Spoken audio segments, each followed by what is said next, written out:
C'est grâce à vos dons volontaires et réguliers que nous pouvons faire ce travail. Merci à tous.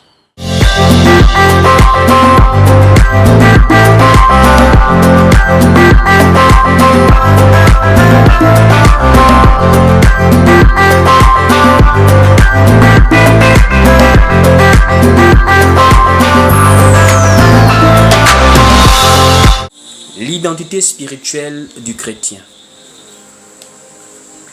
Le thème que je voudrais partager avec vous ce soir, c'est l'identité spirituelle du chrétien. Qui sommes-nous? L'identité spirituelle du chrétien. Alors, c'est un thème assez ouvert. C'est un enseignement assez large. Nous pouvons l'avoir sur plusieurs jours si le Seigneur fait grâce. Mais ce soir, nous allons nous appuyer particulièrement sur un point. Vous savez, très souvent, même quand on entend les débats qu'il y a sur Internet ici, par rapport aux africanistes, s'il faut parler comme ça, ou encore aux traditionalistes, ou encore aux panafricains, c'est vrai qu'ils ont beaucoup de choses qu'ils reprochent, mais l'une des choses qu'ils disent et sur lesquelles on peut au moins se reconnaître, c'est que plusieurs personnes ont perdu leur identité. Et c'est pas faux.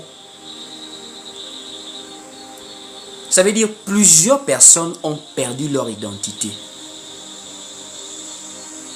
Ça veut dire, même s'il faut amener ça sur le plan spirituel, je voudrais d'abord prendre des exemples sur le plan naturel, le plan charnel, pour t'amener à comprendre quelque chose. Vous savez, lorsqu'on ne connaît pas qui nous sommes, il est difficile d'avoir la véritable connaissance même du pourquoi on existe. Vous savez, quand Dieu crée, la Bible nous enseigne dans le livre de Proverbes, Dieu a tout créé pour un but. Voici pourquoi tout a été identifié dans la création. Le ciel, la terre, la mer, les animaux, l'humain. Tout a une identité propre. Et même chez les humains, en fonction des peuples, en fonction des races, en fonction des continents, nous avons des identités parfois différentes les unes des autres, les uns des autres.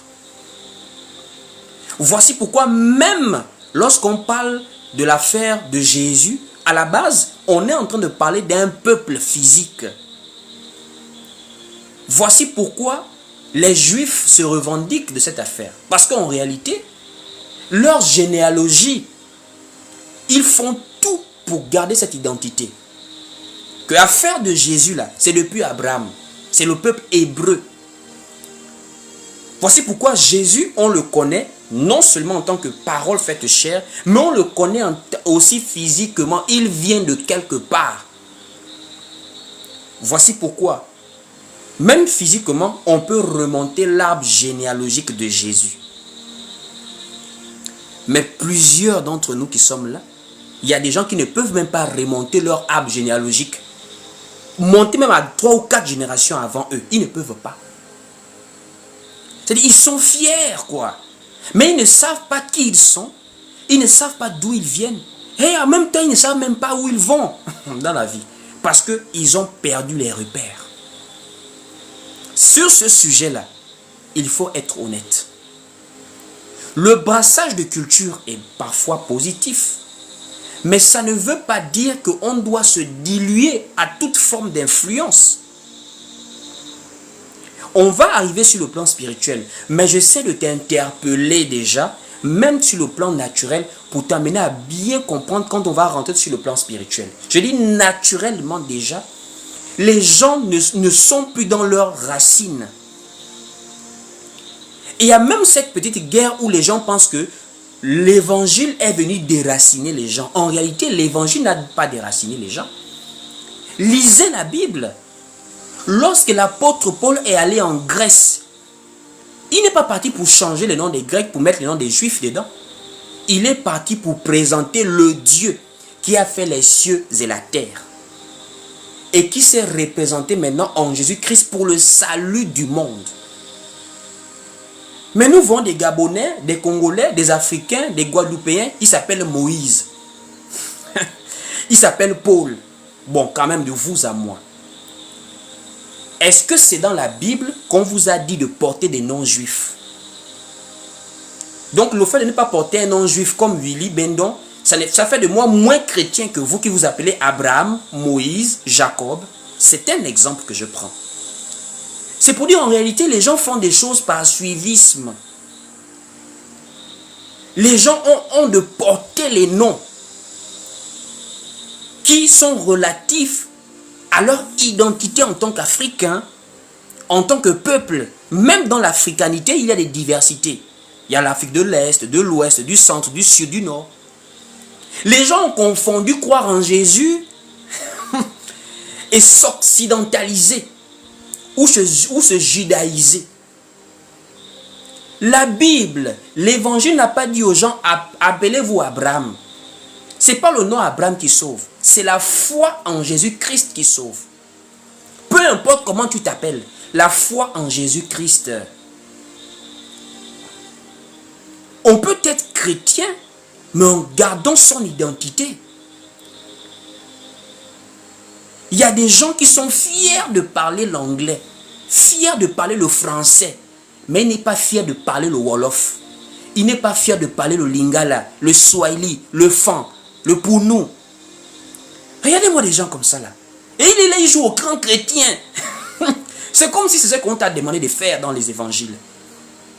Allez, faites de toutes les nations des disciples. Un disciple, c'est quelqu'un qui suit les enseignements d'un maître. Notre maître, c'est Jésus-Christ. Ce qui nous enseigne, c'est la grâce qui nous amène vers le salut. Ce qui nous enseigne, c'est la sainte doctrine. Dans la sainte doctrine, en fait, la doctrine, ce sont des valeurs. Jésus n'a pas apporté un système religieux. Jésus apporte des valeurs de vie qui sont agréables à Dieu pour être sauvés. Croire en Dieu, obéir à ses commandements, marcher dans la voie du Seigneur. C'est ça pour être sauvé, croire en Jésus-Christ, la parole qu'il a apportée. Ce n'est pas porter les noms des Juifs. Ce n'est pas aller parler l'anglais. Ce n'est pas aller parler l'espagnol. Tu peux parler ton Wolof en tant qu'Africain et tu es agréable à Dieu. Ce n'est pas aller s'habiller comme les autres. Voici pourquoi vous voyez aussi, d'une part, on parle du retard. Pourquoi on parle du retard? Parce qu'au moment où on commence à détruire la culture d'un peuple, on commence à détruire aussi sa capacité de réflexion et sa capacité d'émancipation. Parce que même les langues, il y a des réflexions, il y a une intelligence dans la langue. Il y a une science dans la langue. Voici pourquoi même l'interprétation est parfois une trahison de la langue. Il y a des mots, il y a des sagesses, il y a des choses que c'est seulement dans la langue que tu peux comprendre ça. Lorsqu'on traduit en français, en fait, la teneur de la parole diminue. Voici pourquoi vous voyez, il y a des peuples qui ont tout fait pour garder les langues. Les Juifs, ils se sont bagarrés pour parler leur propre langue. Et heureusement, certains peuples africains. Mais beaucoup d'entre nous sont maintenant dilués dans le modernisme. Ceux qui viennent de l'Occident est bien. C'est-à-dire, tu vois des Africains qui portent des tissages. Ils vont te donner toutes les raisons. Il n'y a pas de cheveux, il faut produire pour te tenir. Ma seule question, nos mamans dans les villages là, avant que toute cette modernité arrive, elles n'avaient pas les cheveux sur la tête. Vous ne réalisez pas que le fait de prendre la culture des autres, c'est le fait de pouvoir accepter une colonisation mentale sans le savoir. Et beaucoup aussi font la même chose dans la vie de foi. Si tu as compris un peu de manière naturelle, je t'amène maintenant dans le domaine spirituel. Je t'amène maintenant dans le domaine spirituel. Le domaine spirituel, c'est la même chose. Quand la parole de Dieu nous dit, dans le livre de Romains, chapitre 12, dès le verset 2, la parole de Dieu nous dit, ne vous conformez pas au siècle présent. Qu'est-ce que tu comprends dans ce verset? Je voudrais qu'on parte lire ce verset. Prenons le livre de Romains chapitre 12, au verset 2. Romains 12 au verset 2, écoutez ce qui est écrit ici. Il est écrit dans Romains 12 au verset 2. Ne vous conformez pas au siècle présent, mais soyez transformés par le renouvellement de l'intelligence, afin que vous discerniez quelle est la volonté de Dieu, ce qui est bon, agréable et parfait. Ça veut dire, l'apôtre Paul, rempli de l'esprit, est en train de nous enseigner que en tant qu'enfants de Dieu, nous avons déjà une identité. Nous avons déjà une nature. Ça veut dire, en réalité, dans le monde, ne voyez pas le physique, voyez le spirituel. Il y a deux peuples dans ce monde. Il y a la semence de Dieu et la semence de l'ennemi. Il y a l'Église, peuple choisi de Dieu dans les nations, et il y a le monde, les incrédules.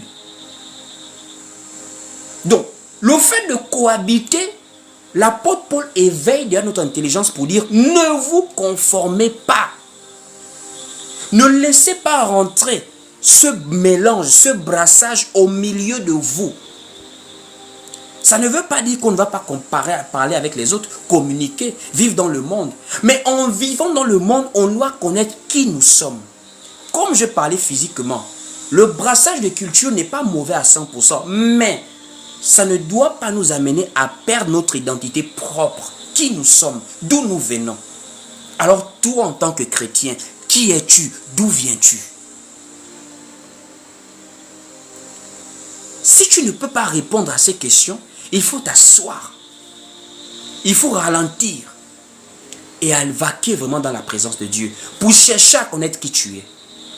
Parce que quand tu ne connais pas qui tu es, facilement tu cherches la ressemblance au monde.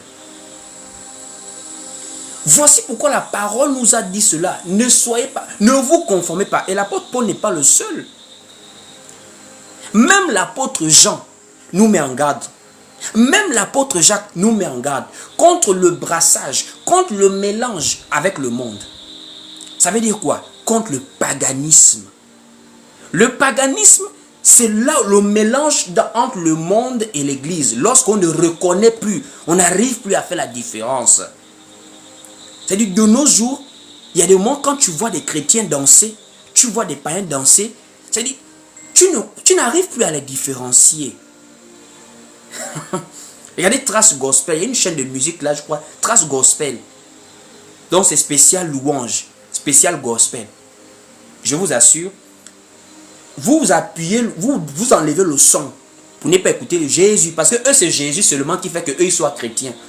Vous enlevez le son, vous mettez Trace Gospel, Trace urbaine, vous regardez les deux chaînes, je vous assure, la différence est très fine. Ils s'habillent pareil, ils ont les manières pareilles, tout est pareil. À part le son, cela dit Jésus, cela parle du monde, il parle des obscénités. C'est la différence. Ça veut dire la vie, les actes de plusieurs personnes qui se disent chrétiens ne correspondent plus au modèle de recommandation que les apôtres nous ont laissé de la part du Seigneur. Voici pourquoi je dis, les gens ont perdu leur identité spirituelle. Le chrétien a perdu son identité spirituelle. On ne sait plus qui nous sommes. Et les apôtres nous avaient déjà avertis.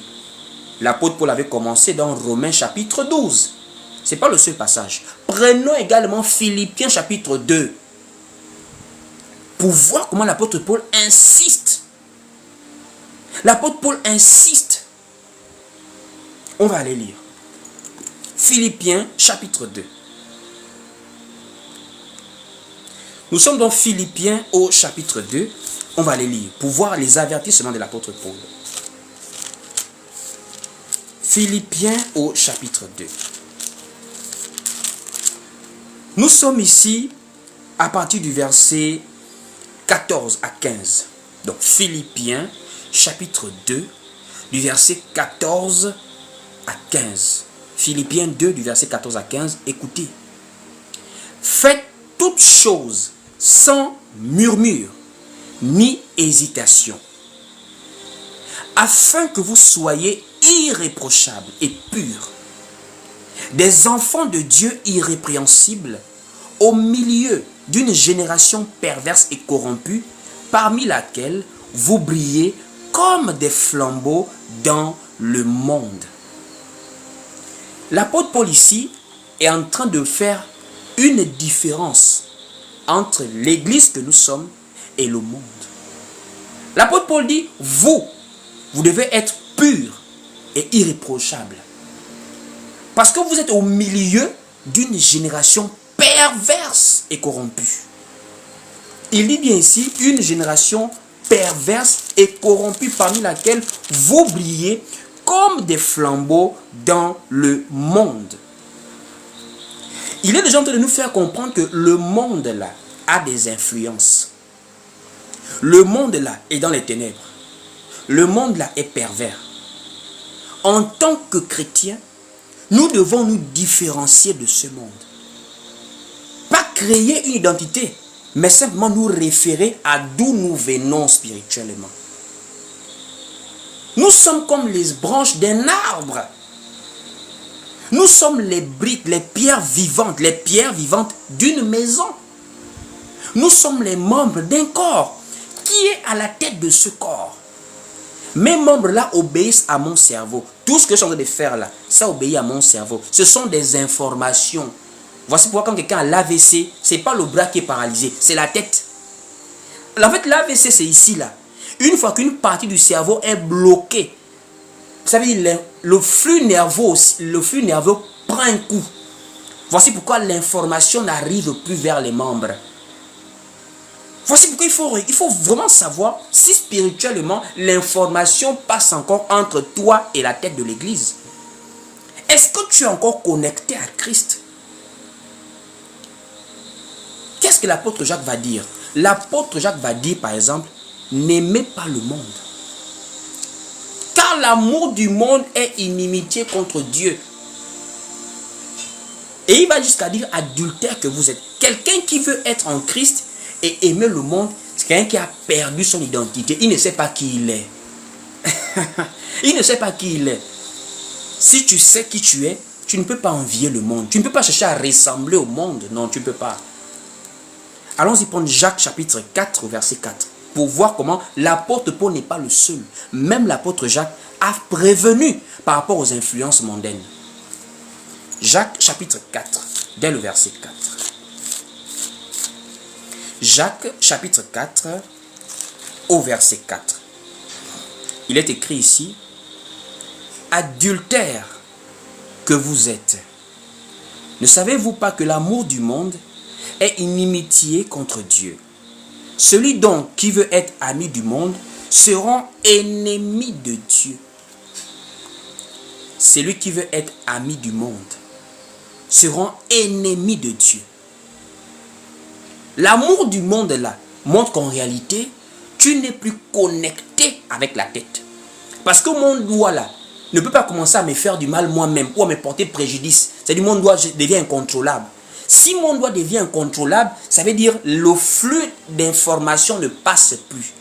Et quand on voit des chrétiens, des croyants devenir incontrôlables, des électrons libres, c'est que la connexion a été rompue avec le Seigneur.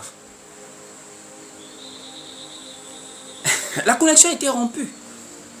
Voici pourquoi l'apôtre Paul va dire, ils ont fait naufrage dans la foi. Leur conscience est obscurcie. Quelqu'un a bien commencé subitement, il veut maintenant ressembler aux artistes mondains. On vous aimez abuser, hein? Alors que le vestimentaire est une doctrine qui vient de la tête de l'église. Ce n'est pas nous qui avons dit aux femmes, habillez-vous comme ça. C'est la parole qui vient de la tête. Les apôtres comme Paul, Pierre, n'ont été que les porte-paroles, les relais de ce que le Seigneur montrait déjà. Une femme doit s'habiller de manière décente. Quand une femme ne s'habille plus de manière décente, c'est qu'il y a eu naufrage. Il y a eu naufrage, le membre s'est coupé dans la connexion et l'information ne passe plus. Voici pourquoi l'apôtre Paul pouvait dire, n'éteignez pas l'esprit. Parce que l'esprit s'éteint veut dire quoi? Ça veut dire l'esprit s'éloigne de toi.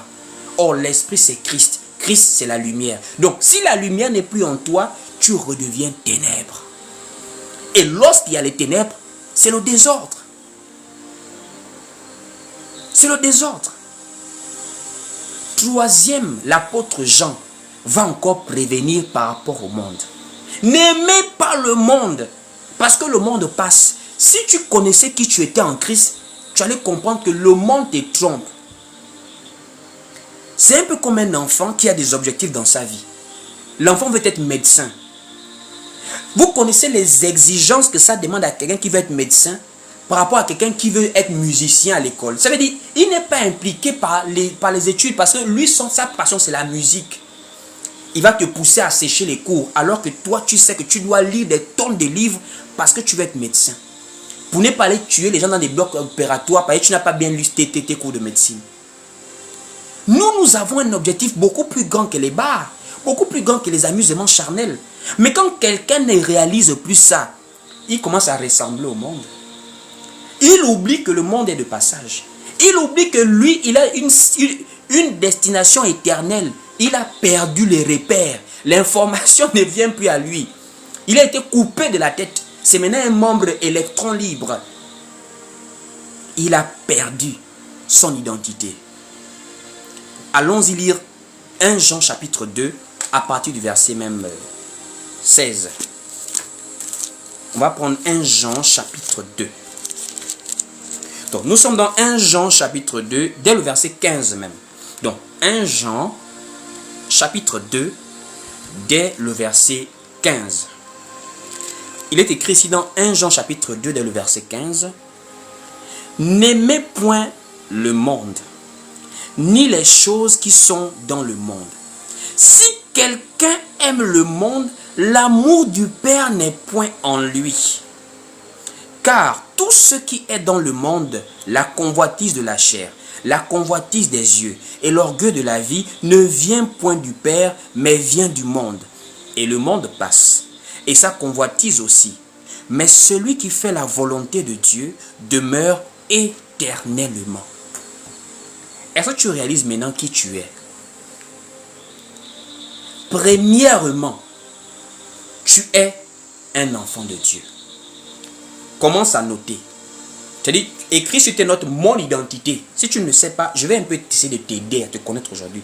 Ça veut dire, après ce live, tu ne vas plus te comparer aux jeunes de ton quartier qui font la débauche.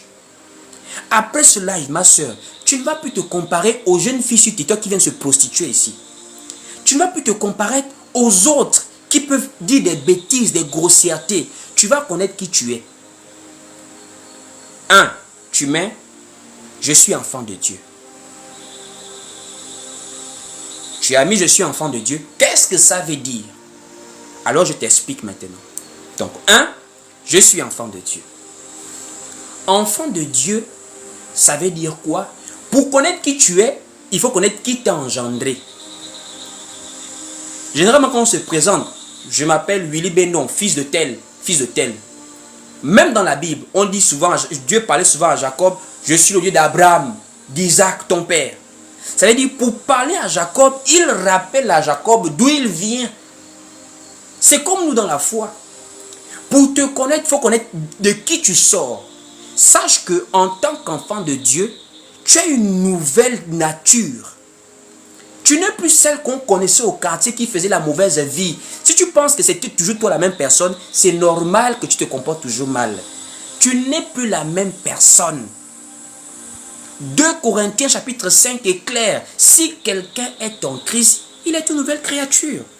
Les choses anciennes sont passées et voici toutes choses sont devenues nouvelles.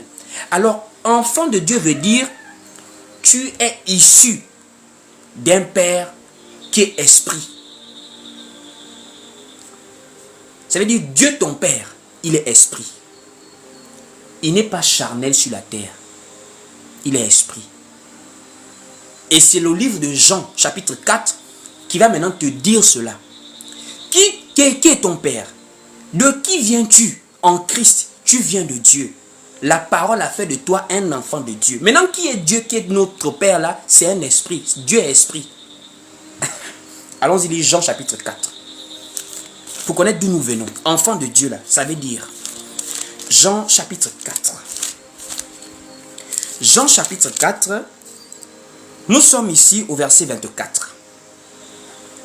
Jean chapitre 4, au verset 24, il est écrit ici: Dieu est esprit, et il faut que ceux qui l'adorent, l'adorent en esprit et en vérité. Ça veut dire, premièrement, tu deviens un homme, une femme spirituelle. Tu n'es plus représenté premièrement par le côté visible là. Ça veut dire, la chose qui vit en toi devient la première des choses par laquelle tu t'identifies. Je suis enfant de Dieu. Je ne suis plus le simple Willy qu'on connaît charnellement, qui peut manger, qui peut boire, qui peut parler, que les gens ont connu à une époque. Je suis enfant de Dieu. Quand tu comprends que tu es enfant de Dieu, et Dieu il est esprit, ça veut dire toi tu deviens quelqu'un de spirituel. Voici pourquoi quand tu vois un enfant de Dieu distrait, c'est quelqu'un qui ne se connaît pas. Un enfant de Dieu, c'est un homme spirituel. Tu deviens même mystique parce que les gens ne te comprennent pas. Ça veut dire, regardez les gens de la Bible. C'est des gens qui étaient comme des mystiques. Pourquoi? Ce sont des gens spirituels. Ce sont des hommes qui savent passer du temps de concentration. Tu te poses la question, est-ce qu'il n'est pas fou? Il n'est pas fou. C'est un homme spirituel. C'est un homme qui parle avec Dieu. C'est un homme qui connaît l'intimité avec Dieu. C'est un homme qui connaît prendre du recul. C'est un homme qui connaît le silence. C'est un homme qui connaît écouter Dieu. C'est un homme qui connaît lire la parole de Dieu. C'est un homme qui a du temps pour sa nature spirituelle. C'est un homme qui nourrit son âme. Voici pourquoi Jésus avait dit à Satan, l'homme ne vivra pas de pain seulement, mais de toute parole qui sort de la bouche de Dieu. L'homme là, c'est qui? L'homme là, c'est l'homme spirituel. Puisque l'homme charnel, spirituellement, il est mort. C'est Christ qui fait de nous des créatures spirituelles. Donc, si tu es spirituellement enfant de Dieu, tu dois vivre par l'esprit aussi. Mais toi, tu ne vis que par la chair. On n'identifie que par la chair. Pas de vie de prière, pas de vie de méditation. Tu es hyper distrait. Oh, je m'ennuie. C'est le nouveau mot des gens. Je m'ennuie. Est-ce que vous savez que l'ennui est bien? Il y a des mots comme ça, tu arrêtes tout. Tu mets le téléphone loin. Tu es seulement là. Tu ne fais rien. Mais tu es seulement là. Tu en es. Vous voyez un peu. Ça veut dire qu'il faut apprendre à avoir des temps où tu recherches la connexion avec Dieu. Ce n'est pas possible qu'un enfant de Dieu soit aussi charnel. Il y a des gens, 5 ans, 10 ans d'expérience, il n'a jamais eu une expérience surnaturelle. Alors que regardez l'église primitive, les gens avaient des expériences surnaturelles. Les gens ont vécu des expériences surnaturelles. Quand l'Esprit de Dieu en toi, il se manifeste. Être un homme spirituel, c'est être un homme qui est connecté à Dieu. Tu ne peux pas dire que tu es un homme spirituel, tu es un enfant de Dieu si tu n'es pas connecté à Dieu. Parce que Dieu, il vit en toi. Et quand il vit en toi, le monde va voir des choses que tu vas faire. Parce que Dieu est en toi. Mais qu'est-ce que toi, on voit en toi? Si ce n'est que rire à chaque fois, beaucoup parler, beaucoup se balader, beaucoup faire des choses charnelles, mais rien de spirituel. Un enfant de Dieu est un homme de prière. Parce que la prière est un pont.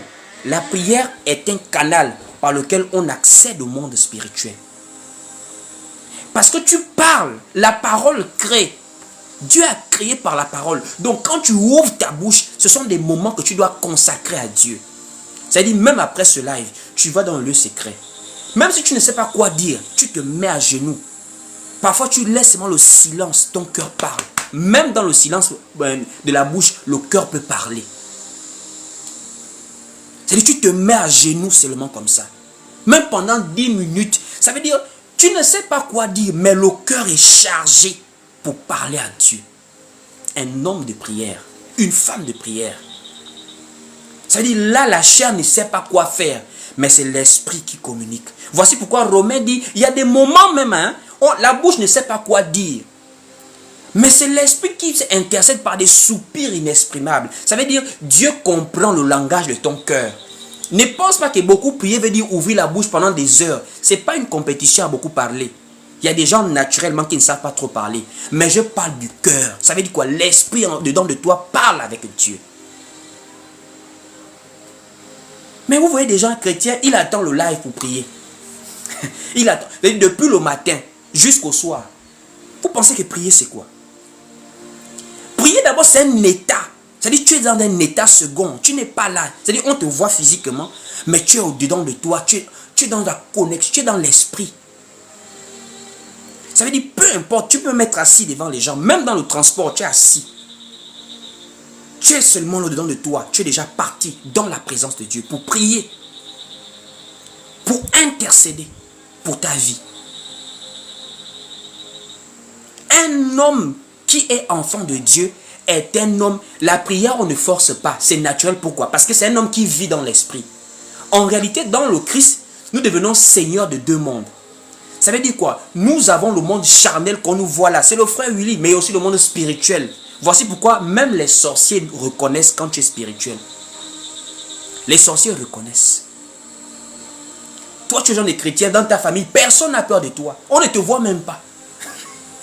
Alors que quelqu'un qui vit dans l'esprit, c'est quelqu'un qui voit des choses. Quelqu'un qui, lui aussi, on aperçoit. Parce que nous sommes dans le spirituel en Jésus-Christ. Mais il y a d'autres qui sont dans le spirituel dans le négatif. Dans la sorcellerie, dans le vampirisme, le mysticisme. Mais dans l'esprit là-bas, il doit avoir parfois des rencontres. Les gens savent qui tu es. Toi, tu sais qui ils sont. Par l'esprit de Dieu qui est en toi. Il te révèle des choses. Il te parle que telle personne, il y a un esprit qui est là. Tel moment, il y a tel endroit. Ne pars pas là-bas. Fais comme ça. Fais comme ça. Tu vis dans l'esprit. C'est-à-dire les gens vont commencer à avoir peur de toi quand on sent que lui là, c'est un mystique, c'est pas quelqu'un de simple. Un enfant de Dieu, c'est pas quelqu'un de simple. Sachez-le. On va te traiter de sorcier. On va te traiter de sorcier. Si par l'esprit de Dieu, tu seras capable de voir des choses que les gens font dans le secret. Toi, tu vois. Par ta parole, tu pourras bloquer des réunions mystiques. Comment Élie se lève, il parle, la pluie est bloquée. C'était des hommes, hein, ils passaient du temps avec Dieu. C'est pas qu'ils ne mangeaient pas, c'est pas qu'ils ne vivaient pas, mais ils connaissaient qui ils étaient. Est-ce que tu connais ce que c'est que d'être enfant de Dieu? Tu marches avec l'autorité de Dieu sur la terre. Voici pourquoi Paul avait dit, des gens sont encore des bébés spirituels, des gens charnels. Qu'est-ce que les gens font de nos jours? Quelqu'un prend son TikTok, du matin au soir, il scrolle TikTok. Ça montre que tu ne connais pas qui tu es. Tu ne connais pas qui tu es. L'apôtre Pierre avait repris Joël pour dire, dans les derniers jours, je répandrai de mon esprit sur toute chair. Vos fils et vos filles prophétiseront. Vos jeunes gens auront des visions. Et vous verrez des songes, etc. etc.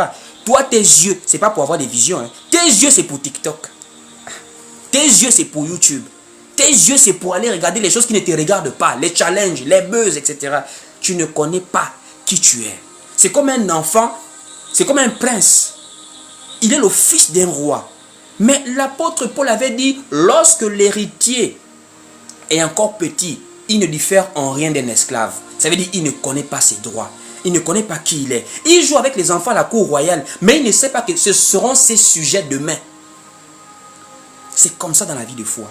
Tant que tu ne connais pas qui tu es, tu seras toujours un bébé spirituel. Un homme spirituel, un enfant de Dieu est un homme qui vit dans l'esprit. Parle à Dieu ce soir. Vis dans l'esprit. Ne sois pas excessivement charnel. C'est-à-dire toi tu passes ton temps à manger, boire, tu manges, tu bois. L'apôtre Paul a dit, ce sont des hommes charnels. Comme un homme animal quoi. La différence entre l'animal et l'humain, c'est que l'humain a la conscience.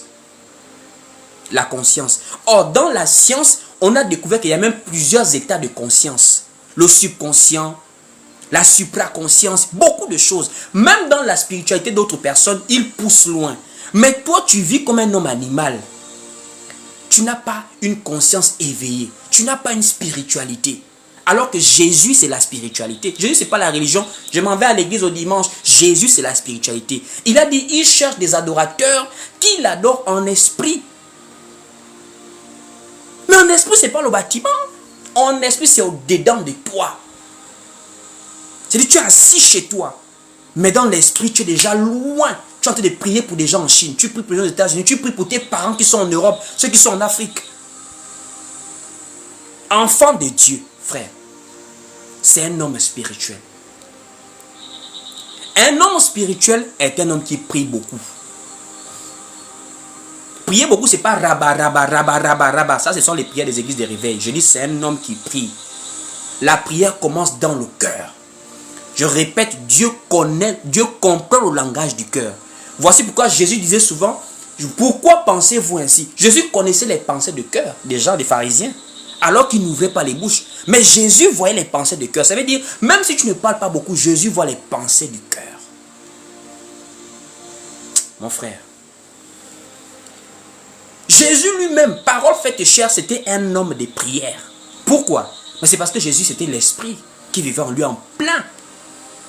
Il était rempli du Saint-Esprit. Il ne pouvait pas être trop charnel. Tantôt, il s'isole, il est seul comme ça là. Et les apôtres le regardent que vraiment. Pourquoi? C'est un homme spirituel. Aujourd'hui, là, il est gentil, il y avait les gens subitement. Demain, il est cloisonné en lui-même. Il est là, il parle avec Dieu. Il parle avec Dieu. Voici pourquoi la parole nous dit priez, veillez et priez. Priez sans cesse. Ayons des vies de prière. La prière, c'est l'intimité, c'est la communication dans l'esprit avec Dieu. Tantôt par le cœur, tantôt par la bouche. La prière est une attitude. Même dans le naturel, quand on va prier quelqu'un, quand on va faire une demande à quelqu'un, on est dans l'attitude. On s'incline. On est dans un langage respectueux. Mais imaginez-vous avec Dieu. Toi, tu pries, il y a le bruit à côté de toi. Il y a des gens qui me suivent en live là. Quelqu'un fait le bruit, hein, il n'est pas seul. Ça montre que tu ne connais pas qui tu es. Il y a des gens qui me suivent en live. Pendant qu'ils me suivent en live, ses enfants font le bruit là-bas. Le mari passe, la femme passe par là. Il y a le bruit. Ça montre qu'il ne connaît pas qui il est. On dit on va prier. Il prie, il y a du bruit à côté de toi. Quand tu es un homme spirituel, tu ne joues pas avec les choses de l'esprit. Live, tu prends ton téléphone, tu vas t'isoler pour être connecté. Parce que même pendant la prédication, des gens reçoivent des choses. Corneille a reçu l'Esprit Saint pendant la prédication de l'apôtre Pierre.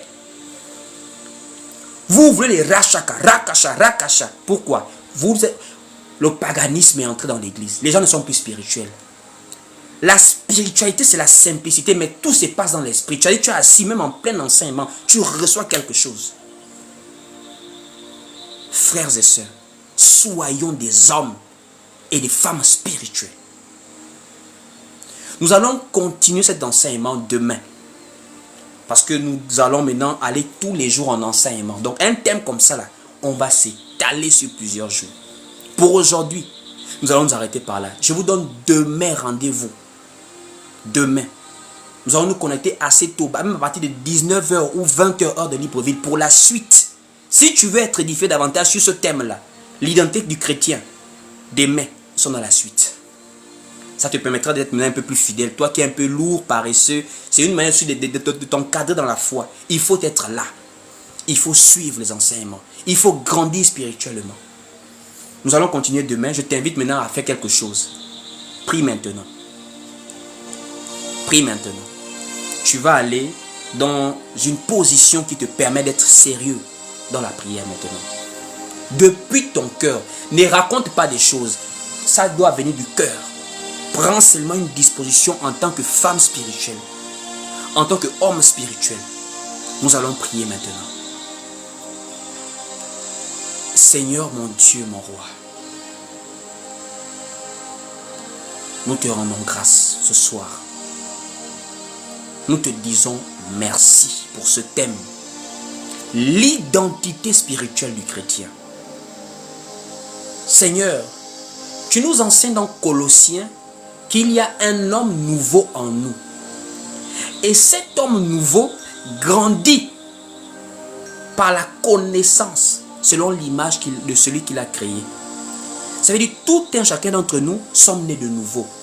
Mais pour grandir maintenant, il faut que nous soyons enseignés. Il faut que nous soyons nourris spirituellement par la parole.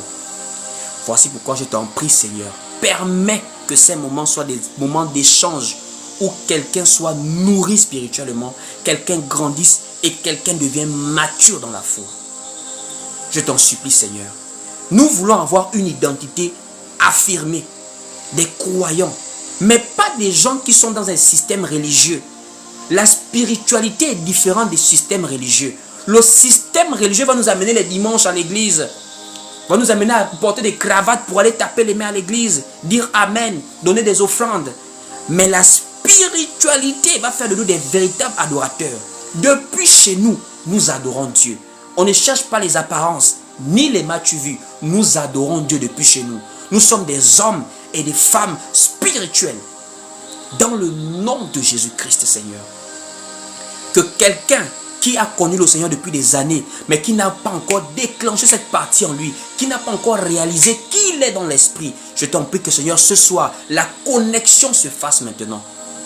Que par ton esprit, la connexion se fasse dans le nom de Jésus-Christ. Merci mon Dieu, mon roi. Merci pour quelqu'un qui a été béni. Nous te supplions que par ta grâce, demain, tu puisses nous ramener en ce lieu et que tu puisses permettre que l'édification soit continuelle par rapport à ce thème. Nous te remettons le contrôle de toutes choses selon ta volonté et par ta grâce. C'est ainsi que nous avons tous prié au nom du Seigneur Jésus-Christ. Nous disons tous Amen. Amen, Amen et Amen. Que Dieu vous bénisse. Nous sommes arrivés au terme de ces moments, voilà. Et vraiment, je prie que le Seigneur vous fasse grâce. Donc, on se voit demain pour la suite. Nous sommes sur TikTok ici. Pour toutes les personnes qui nous découvrent, abonnez-vous. Abonnez-vous également à mon second compte, voilà, Willy Bendon Espagnol. Je profite pour vous le dire, voilà. On a un deuxième compte. On va, par la grâce de Dieu, on va essayer un peu pour commencer les lives en espagnol là-bas. Donc, Willy Bendon Espagnol, ça a déjà plus de 1000 abonnés. Allez vous abonner là-bas. Nous sommes également sur YouTube. YouTube, Willy Bendon. Le lien est sur ma bio. Et nous sommes également sur Facebook, Willy Bendon, le même nom. Et sur Instagram. Donc, nous avons un groupe WhatsApp pour ceux qui veulent entrer et persévérer avec nous en tant que frères et sœurs dans notre communauté. Vous pouvez m'écrire sur WhatsApp au plus 241 74 31 70 87. Si vous souhaitez également nous soutenir par un don, une participation, ce qui nous permet d'être connectés ici pour pouvoir partager la parole, vous pouvez également le faire grâce à ce numéro WhatsApp. Donc que Dieu vous bénisse, portez-vous bien. Demain c'est la suite, demain sans faute. Va commencer à inviter des personnes pour leur dire demain, nous allons partager un merveilleux live sur l'identité du chrétien par rapport à notre vie de foi, par rapport à notre état spirituel. Donc que Dieu vous bénisse, passez une très très bonne soirée et shalom chez vous. Pour plus d'édification, suivez-nous sur Facebook, YouTube, TikTok et Instagram. Que Dieu vous bénisse.